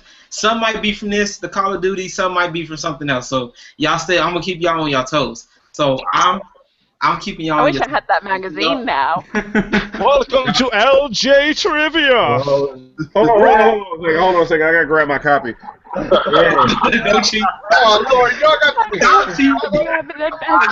Gentlemen, you know you can just go to Game Informer and subscribe to the digital issue. Yeah, I know. That solves everything. You know what? Do Stop. that. You know what? Hush. LightandDark Ven, hush. For the sheer fact of laziness and being fair, I'm not even gonna use Google. So Yeah, that's what I'm gonna say. You Girl, I'm can't totally Google. with you. I'm too lazy to do that. Okay, no Google. No Google. It's no Google. All right, here we no go. Yahoo or Bing, which How about me? Hands are in the air. You said Google, Good. but I can still use Fox tab. Thank you, Firefox. Okay, no Google. Let me type this into DuckDuck. we're screwed by the frickin' Firefox. And you forgot about Safari. The 9,000 No struck search engines. Freaking No nerd. I don't even know who uses Safari. No search engines. There we go. Period. Okay, now, so since you want to go that route, but anyway, all right, I'm gonna pick one of these. We're gonna start off with one of the since we was talking about Call of Duty. Okay. All right, we're gonna see. Okay, here's a good one. This one is: which celebrity has never appeared in any Call of Duty game or promotion? Is it A, The Rock, B, Megan Fox, C, Eminem, or D, Jonah Hill? The Rock. The Rock. I was about to say that. That's sad. Eminem. You said The Rock? So everybody agrees on The Rock? Yeah. No, I'm Y'all not better on keep rock. keep track of y'all points, by the way. I need y'all to keep track of y'all points. Y'all better get y'all like a notepad or something. Keep track of y'all points. I have 10. Come on, now we got notepads. I already talked about laziness. Complicated. No, I got like 6. I'm ready Let's to go. open up. Let's open up I got WordPad. some marker. I got some sounds for whatever. Okay, so everybody agrees it's The Rock, right? It's The Rock. Yeah, It's sure. The Rock. Okay, it's The Rock. Everybody gets the point. It's The Rock. Yay! I'm gonna take my power. I'm just saying.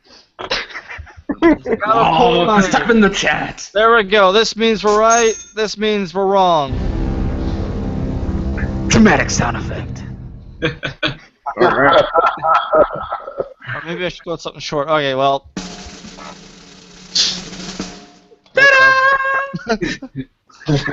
Okay. Everybody's using the chat now. Okay, well, still. Stop cheating. It's there. It's right there. So. Assimilate with us, Kevin. Okay. Let's do another one here. We're gonna do another one. Let me see. Alrighty. Okay. Let me see. Oh, I got one. What year? Oh no. Uh-oh. Okay, no. Okay, no. Take this back. Okay, I got one. Okay, I'm gonna see if anybody can take a guess at this one. And this, you can have a bit of a. I'm gonna give a bit of a cushion here. Okay. What is the maximum achievable score possible in a game of Pac-Man? Oh my God. It's over 9,000! Okay. Even the average score people get. Okay, I'm about to give you some choices here. Okay. Okay, Is thank it God. Good. Multiple choice is good. Is it A, 2.5 million, B, 600 points, C, 3,333,360 points, or D?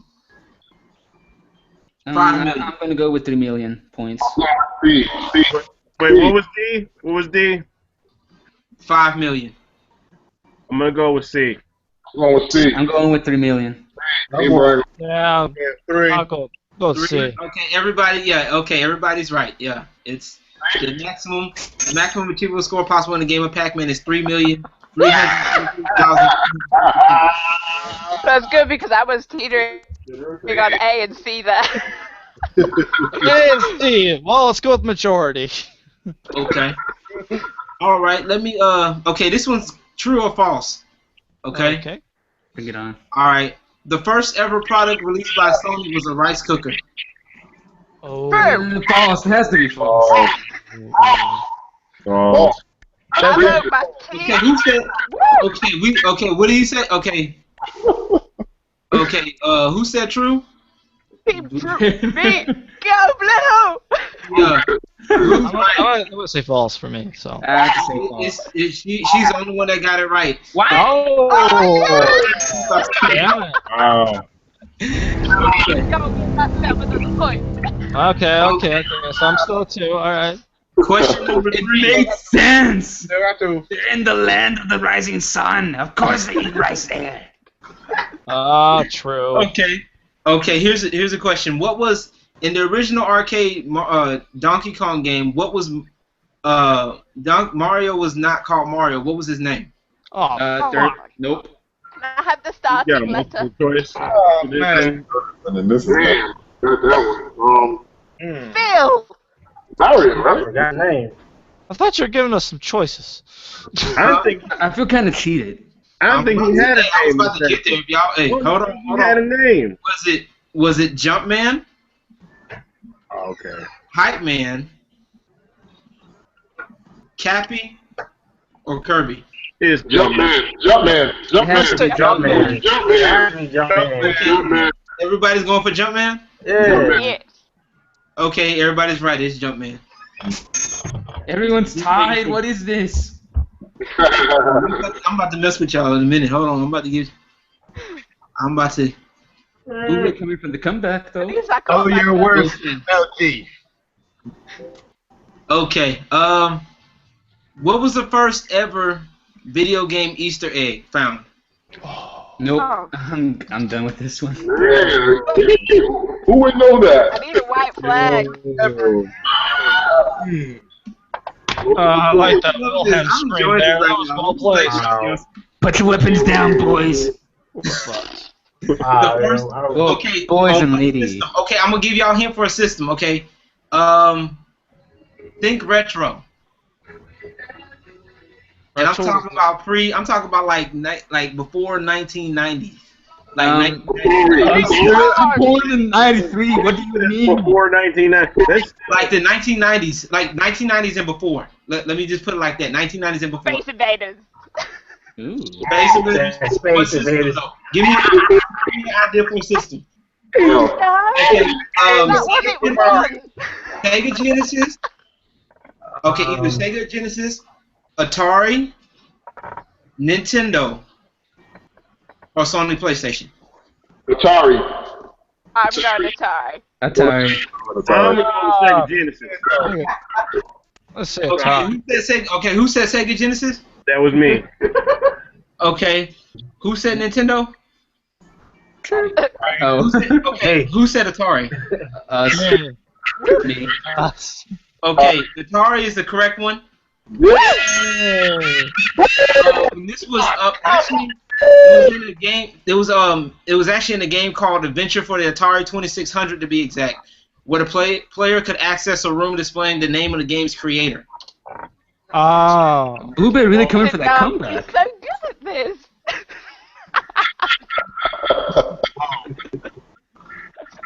We need to eliminate her, I'm men. guessing. Oh then. Okay, Let me turn. true or false? Okay, here's true or false. All right, Michael Jackson appeared. Michael Jackson has been rumored to appear in Sonic the Hedgehog 3, Hey. Space Channel 5, 1 and 2, GTA Vice City, and Ready to Rumble. Sorry. Ready to rumble. Ready to rumble. Wait. Is it true or false? Yeah, he No, I'm saying wasn't true. ready to rumble. That has to be true because Yeah, he wasn't ready to rumble. I'm gonna say true. Yeah. Yeah. I'm going But to yes, now keep in Hey, mind. everybody. Hey, what's give going me on, that bro? tea. Oh, nothing much. Just doing babysitting duties right now a bit, man. Just getting Okay. to watch Hell's Kitchen. So join y'all for a minute. Yeah, we doing a little trivia right now. So everybody said true. I go with false. You go with false right now? Anybody else? Yeah, it's true. Oh. It's True. true. Was in some form or another as appeared in Sonic the Hedgehog 3, Ready to Rumble Round 2, Space Channel 5, 1 and 2, GTA Vice City, and of course, Moonwalker. Yes, I knew it. I knew it. Yay! Because for me it was Sonic. How I knew. For me, I swear it was. Okay. All right. True. Here's another true or false. Red Dead Revolver was originally being made by Capcom before being sold off to Rockstar. Really? True. False. Hmm. I don't know how to make it better. Oh. Man. True or false? I have no idea. False. I'm going with the first. I go with false. I'm gonna go with true. I'm gonna have to go. I'm gonna tell you true. I don't That's know about that from I'm gonna say Capcom. true. Boss says true. Okay. Ace of Spades, you said true. False. False. Okay. Boss, you said true. True. True away. Okay. Blueberry, you said true. I said false. You said false. Okay. Brian, I said true. true. Okay. For all of those, for whoever who said true, it's true. Oh, Yeah. still a 5. Dropping the ball. Really? Okay. All right. Here's another true or false one. Okay.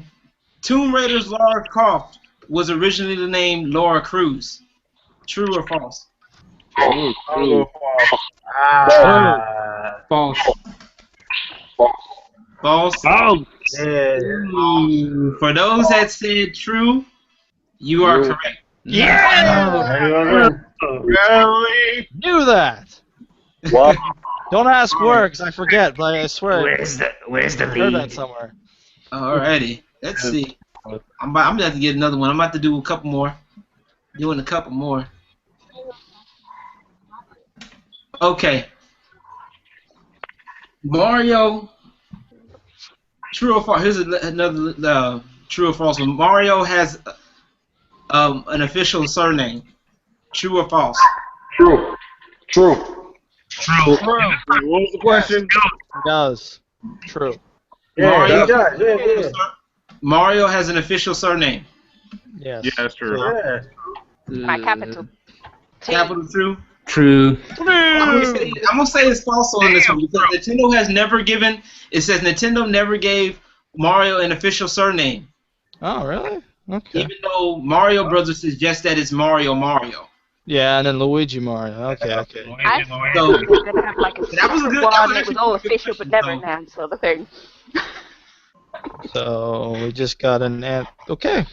All right. So what's the score looking like for right now? I got 3. 4. You got 6. Okay, who has the most right now? Let's see who has the most right now. Kevin got 6. Oh my goodness. I got 7. 6. Oh. Okay, and that's I think we've answered like I've asked 8 questions, so we got 2 more to go. 2 more to go. I got 7. I got you this. You got 2 more to go. Okay. All right. let's go. I'm about to get y'all on good one on here. Oh god. Good for you. Okay. Let's see. Ooh, here's another one. Here's an easy one. I'm gonna give y'all an easy one. Okay. Which Eminem song debuted in a trailer for Call of Duty Ghosts? Are you joking? I know nothing about him. Oh, I know that one. I know that one. Like Collapse or D Survival? Survival. True. Survival. Survival. Yeah. Woo! Survival. Okay, everybody gets a point. Whoever says survival, y'all get a point. Yes. Yeah. It's survival of the fittest. Hey, I don't that's gonna go hard. know. That's the joint. That sold it so well. I'm sorry. All right, let's see. I got one more question to ask you. I got Okay. this. Okay. Bum bum bum bum bum bum bum bum bum bum bum bum. Okay. Okay.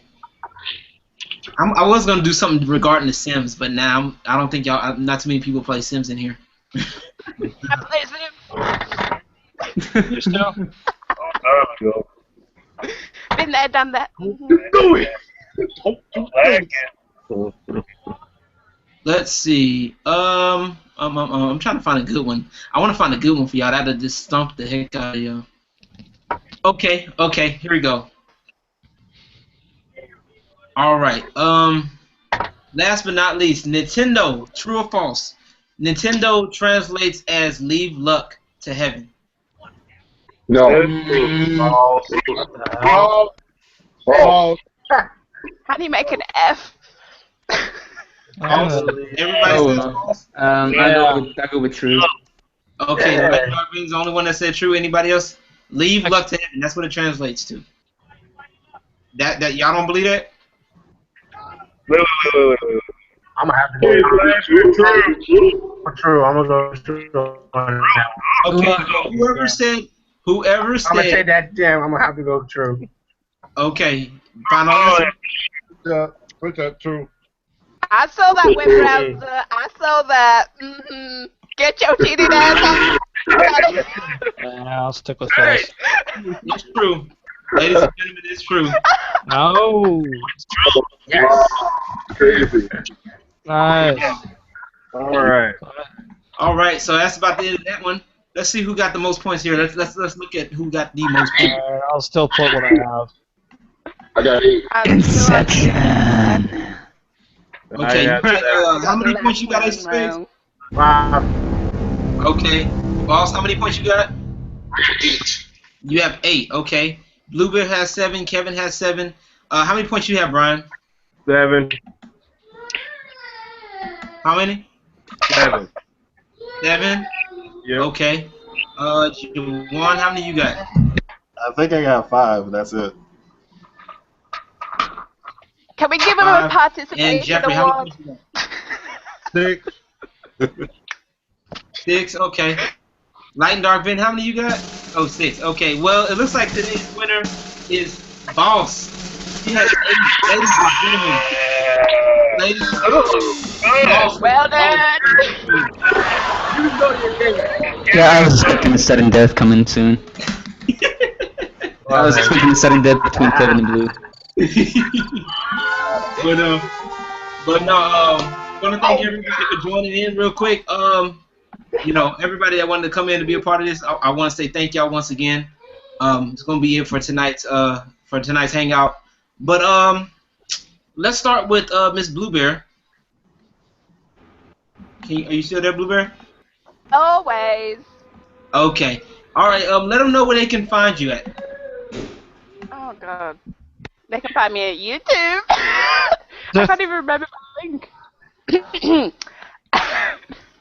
Oh God. They can. YouTube. You can find me there at / oh my God. That's a good link. XXBLUBEARXX. So, yep, I'm one of those people. I shall also paste it in the chat. Is that the link that they give it to you, or is it? Yeah, that's No, I customized. Oh, wait, mine. never mind. Okay. All right. There it is, right there, in chat. Boss, where can they find you at on YouTube? Hey guys, you can find me at Boss Gamer. That's BAWSEGAMER, guys. I do Let's Plays all day long, so subscribe, guys. Hit me up. All right. Ace of Spades. He's in the storm cellar right now, y'all. Yeah. Back. y'all peeps can find me on youtube.com/hbaseth. I do let's plays of old games. Like I got a summit project of Final Fantasy not going with. I do Mugen. I also like to throw up a little bit of Flash animations from here and there. So check it out on your own free time, you know. And that's about it. Alrighty, Ryan, the man creating video games and stuff that I need to get on.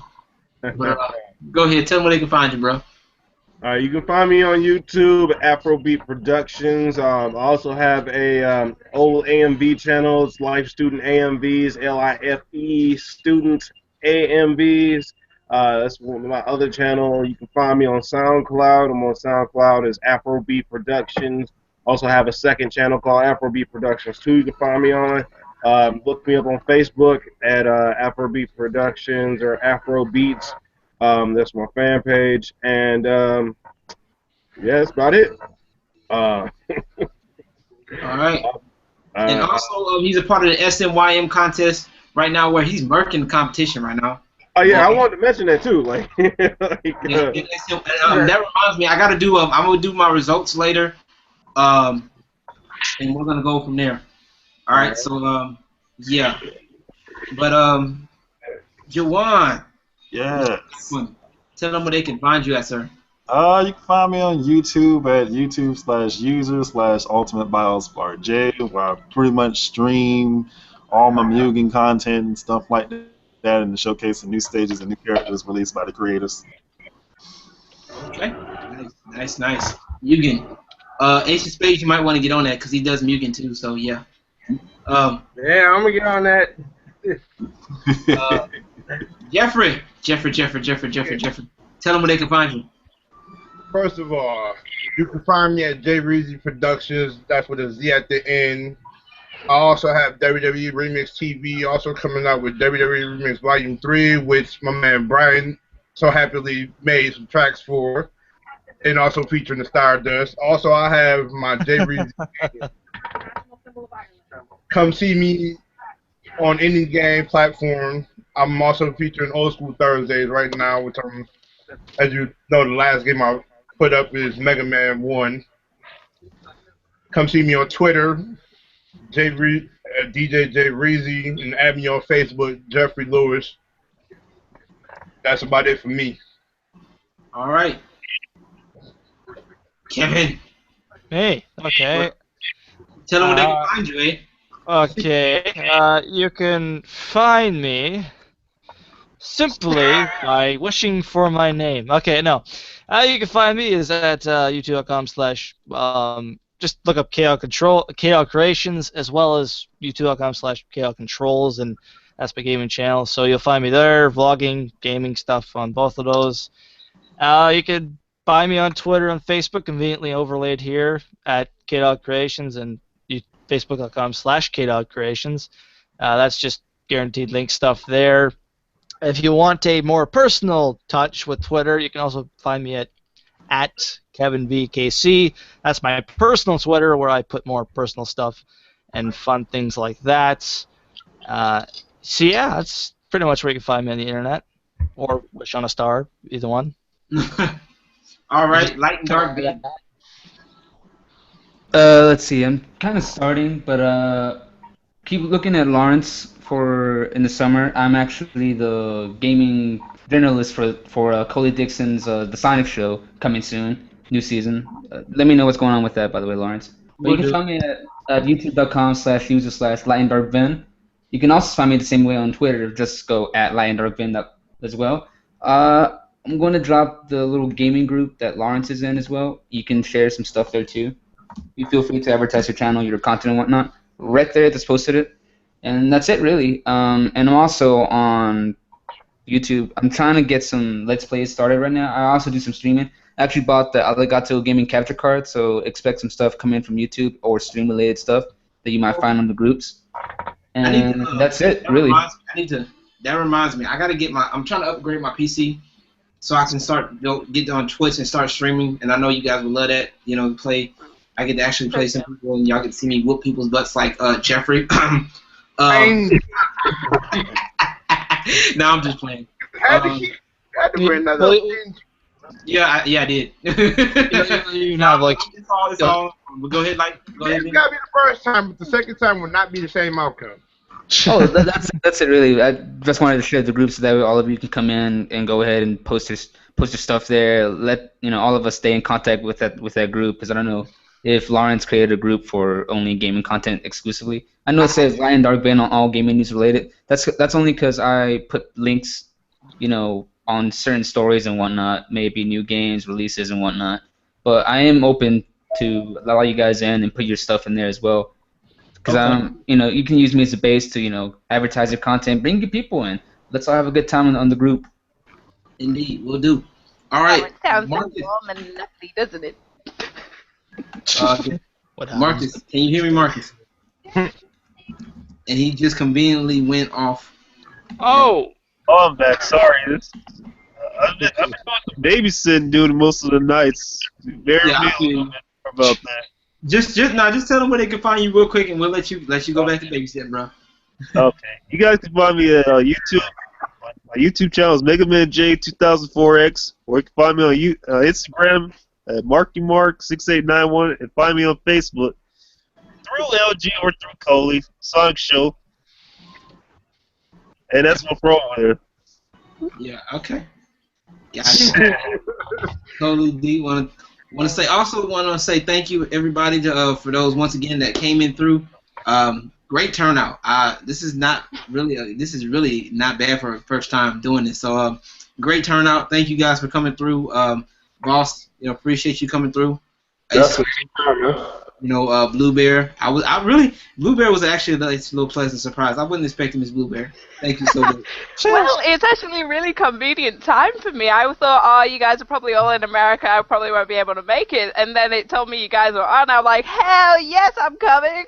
Well, thank you so much for coming through. Of course, Brian, appreciate you coming through. Jawan, no problem. we got some catching up to do. Jeffrey, you got some training to do, bro. And I'm training right now. I am training right now. Yeah, that's what I was thinking. But I'm just messing with you. It's all in fun though. Kevin, I know Kevin's still salty. He's right up there too. I need to get another copy of Splinter Cell. We can go at it again, But because he created the title, I took it and it's mine now, and it's nicely sitting in my digital collection. But Light and Dark Ven, appreciate you coming through. Marques, thank you. Coley D came through. Thank you so much. I also want to say thank you to all those who left comments, Boss being one of them. Also, want to say big thank you to the Prince of Mill Avenue coming through. Also, Corporal Dwayne Hicks. He said hi to everybody. He wanted to say what's up to everybody and what's up back. Let me zoom that out. Okay. My bad, y'all. I'm trying to go between my tabs and make sure I give credit where credit is due. But you guys can find me on Twitter at 210LG, Facebook 210LG.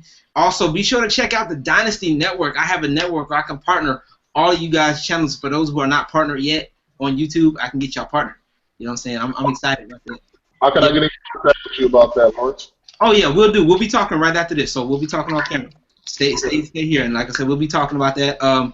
Ace of Spades need to get on it. Blue Bear, Blue Bear needs to get on this on the Dynasty Network. Join the Dynasty.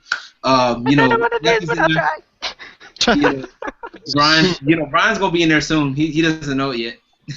Oh, is that right? He's gonna log in one time and it's just gonna tell him you've been. I'm just trying to help. Look, I'm just trying to help. Wait, what? What the? I'm just trying to. Like I said, we just got a couple of new people. My homegirl HP, Jay Reezy Gaming Channel got partnered. So recently, definitely looking forward to getting a lot of people helping people out as much as I possibly can. Like I said, y'all check out the Dynasty Network, and I'll be having some stuff I can show you. Matter of fact, I'm gonna show y'all something right quick. I'm so proud of the people that we have. I'm excited, and it's just amazing. I'm so happy. It's just amazing. I gotta show this to you guys if y'all don't mind. If y'all don't mind me showing it to y'all for about a split second, can I brag on my team? Can I brag on the team? Good. By all means, go right ahead, suck. I was gonna do it if you said no anyway. But you know, right now we're looking at a total of 26 members, 28 channels, over 2,000 videos, 13,000 subscribers, 1.2 total views across all the people who we got partnered. You know what I'm saying? it's a blessing indeed. I'm so excited and so happy. And y'all can. Oh man, I want y'all to be a part of this, man. I want y'all to be a part of this so much. But you know, it's a movement going, man. It's Dynasty Gaming. It does make a difference what you do, gaming, vlogs, whatever. You know, down here. So, but yeah, like I said, you guys got any other gaming topics or any other discussions we can come through? Like I said, bring them and I'll get some people together and we can make it happen. All right, but you guys be sure to check them out. I have the links in the descriptions below after this goes up, and we'll go from there. All right. Well, that's it for me. On behalf of everybody on the panel, we'll see you guys next time. Peace. Hashtag the shit out of that shit. Happy 4th of July, everybody. Damn. Peace and God bless. Cover. There.